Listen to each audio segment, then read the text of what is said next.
All right, so what's trigger finger? What's trigger finger? It usually happens in the middle finger. It can happen in many fingers, but oftentimes it's either this one or the ring finger. There's lots of really technical things about that, but let's get to the basics. It's called trigger finger, which is not very helpful, is it? Oh, I can't straighten my finger. I'm having trouble straightening my finger this week. It straightened last week, but it's not straightening this week.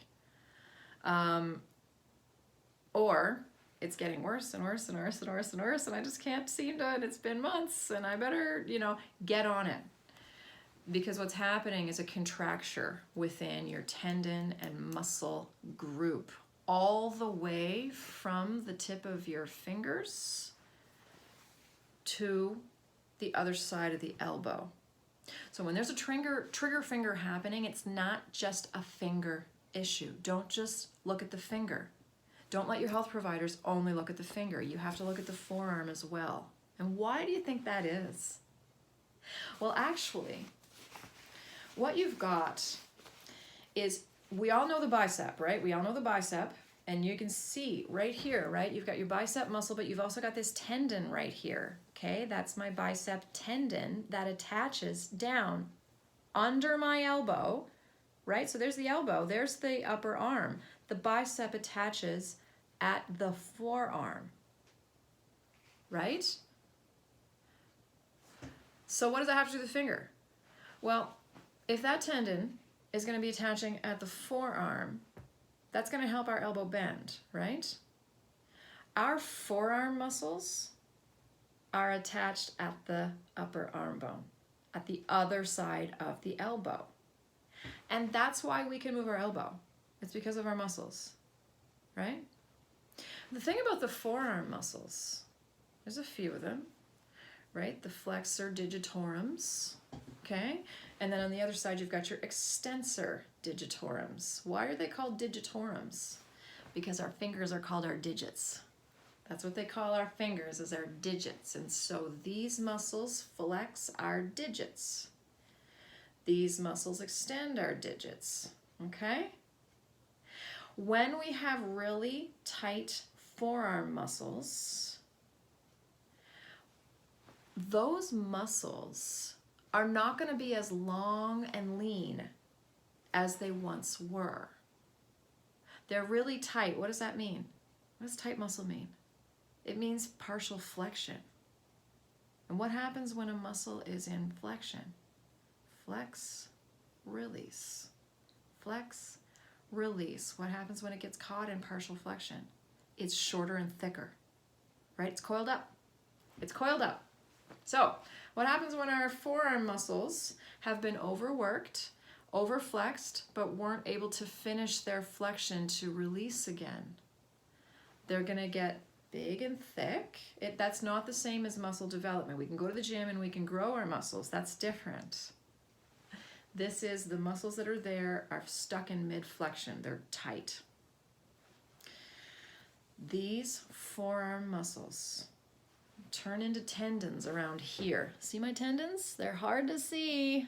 They're hard to see my tendons, but there's one right there, okay? There's one right there, and there's one right there. Those are my tendons. Those are tendons till about here, and then I can start to feel muscle all the way down. Those are my flexor digitorum muscles, okay? So those three tendons go in through what? The carpal tunnel. Those tendons traverse the carpal tunnel, which is basically the little tunnel between this hand bone and this hand bone, which is wrapped with protective linings called fascia. I'm going to say that again.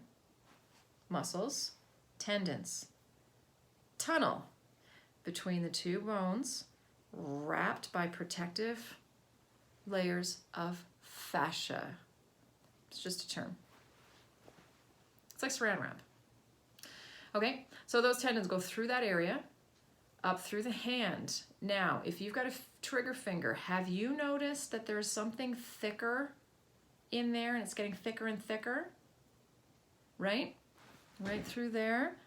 You can't see on my hand because I don't have contracture. I don't have trigger finger. But there's a tendon right there. It's one of these muscles. Tendons. Sometimes. or it could be another tendon from the hand itself, okay? But if it's one of these forearm muscle tendons, it's gonna come up and through. But those forearm muscles, they're tendons. I know there's 3 that go through here. A couple of them split off. And you get 5 tendons that come up and attach at the fingertips. Fingertips. The flexor digitorum muscles. These muscles attach at the fingertips. Right in front of the fingernail. So, do you think that if maybe there's a trigger finger problem, that might have something to do with the fact that you've been twisting something all day? Either way, putting tires on and off, or pulling big things towards you all the time, or pulling things down, or pulling things up, or doing all this stuff. You know what I see most in terms of trigger finger? Auto mechanics, automotive mechanics. Mechanics are notorious for having hands that start to go like that. And it's because they use their hands a lot. There's a lot of twisting, there's a lot of pulling, there's a lot of strength that has to happen in there. So anything like that. That is trigger finger. Now I mentioned carpal tunnel syndrome. That's a toughie, right? A lot of us get carpal tunnel syndrome. We get carpal tunnel surgery for that, which basically means, remember when I talked about the wrapping, the fascia, like the saran wrap? They basically go in there and they kind of like, they cut that and then just like let it, it's not so tight. And so they're basically widening the tunnel that's in here because it got too narrow. What happened was this hand bone and this hand bone started to squeeze together and downward to narrow the tunnel that those very important tendons had to go through to get to their anchoring point in the fingers. Okay, so if it's a narrowing tunnel, imagine like, I don't know if you've ever gone through Montreal before they built that highway, but going through the Montreal tunnel, and there was only like 3 or 4 lanes. Imagine then if one of those lanes like got closed down and there was only 2 or 3 lanes. Imagine the traffic jam that's gonna happen in the Montreal tunnel as we try to drive out east. Whatever. Not that I've ever done that before. And so think of it as that, the tunnel. All right, but what else goes through a tunnel like this in our body? It's not just tendons. It's blood vessels, it's lymphatic vessels, and it's nerves. It's nerves.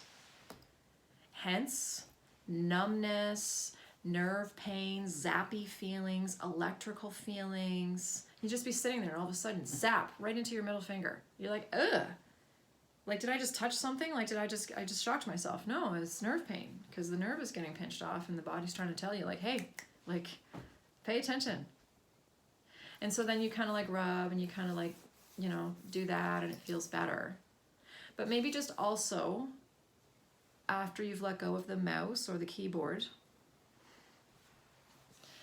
also give some love to your forearm muscles. That could be extraordinarily helpful for you in terms of prevention.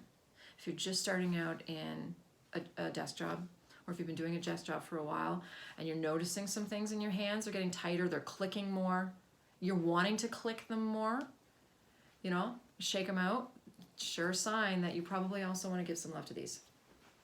And if you find that you already have a problem, you might need a bit more care, and that's where I come in. I can do some hands-on work all the way, and I don't stop here because there's a lot more to it than this. Actually, this I've learned has great impact on the actual carpal tunnel up in here, the upper arm. It's amazing. And so I'll actually work from here all the way down and really work to get that sorted out and opened up so that Montreal tunnel has more than 3 lanes. It's got 4. And that's that.